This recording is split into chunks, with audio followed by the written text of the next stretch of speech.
Bueno, pues dicen que a río revuelto ganancia de pescadores. Y en el contexto de las tensiones comerciales China, Estados Unidos, ¿cuál es, digamos, que la ganancia obtenida por otros proveedores de China? Proveedores, por ejemplo, agrícolas. Nos vamos a enfocar directamente en el caso de la soja. ¿Qué ha representado o han representado estos 18 meses de tensión como oportunidad para productores de soja y qué representa también en los precios? Quien sabe de este tema es nuestro experto invitado, Marcelo Elizondo, especialista en negocios internacionales vía Skype. Nos acompaña desde Punta del Este, en Uruguay. Gracias, porque sé que pues Punta del Este es un balneario, ¿verdad? Y estás acompañándonos esta tarde.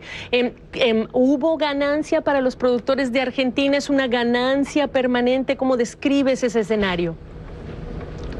El acuerdo entre China y los Estados Unidos generará un escenario más previsible, probablemente más armónico, y eso es bueno para todos los que actúan en el comercio internacional y no son los más grandes. Aquellos que no compiten por más escala, por más volumen, por más poder comercial, se verán beneficiados. En el caso de la soja, la Argentina es uno de los grandes exportadores de soja del mundo, también lo es Brasil, también lo es Paraguay en menor medida.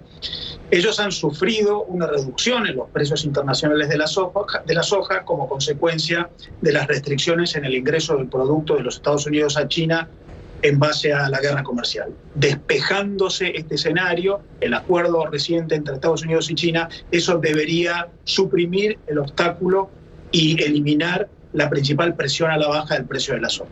Ese es por el lado de los precios, pero muchos productores en Estados Unidos, pese a los más de 20,000 millones de dólares de ayuda que ya aprobó la Casa Blanca en los últimos 2 años en favor de los productores, pese a ese dinero, muchos productores que entrevistamos decían: lo que yo tengo miedo es perder el mercado, a mí que no me den dinero. En ese sentido, ¿cuánto perdieron y cuánto ganó alguien más? ¿Y quién es ese tercero, ese alguien más?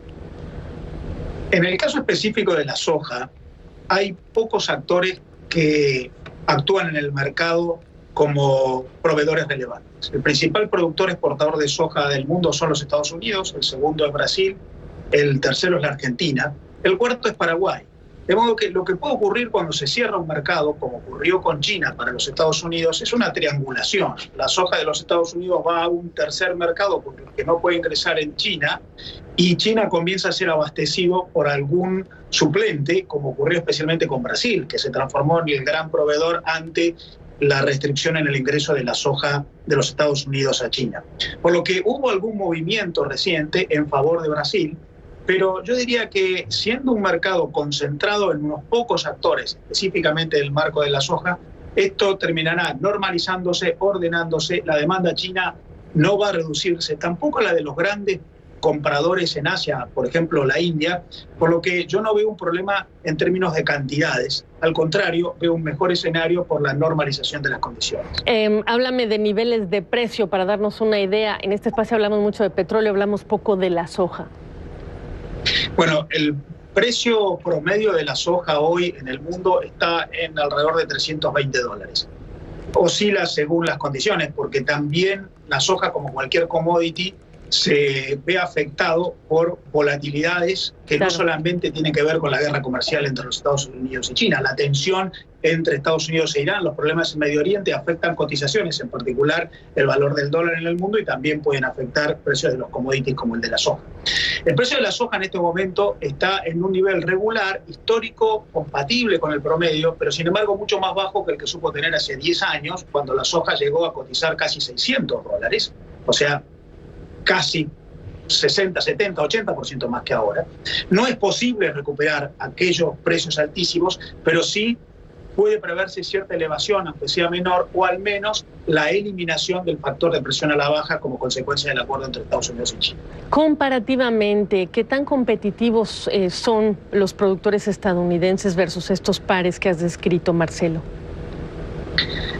Yo diría que en términos de competitividad, aún no por mayores volúmenes, pero sí por la capacidad de producción, el más competitivo de todos es la Argentina. La Argentina tiene una gran capacidad productiva, incluso no solamente en el producto primario, el grano de soja, sino en toda la cadena de producción de la soja, por ejemplo, el aceite de soja.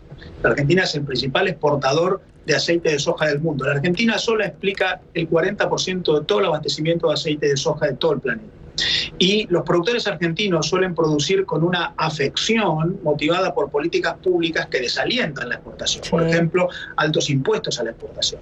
De modo que en términos generales la competitividad y la productividad mayor está en la Argentina. Pero en términos de volúmenes, los Estados Unidos y Brasil son los dos primeros, aventajan a la Argentina en dimensión y por tanto la capacidad física de producción, lo cual los convierte en los dos primeros, seguido del país del Río de la Plata.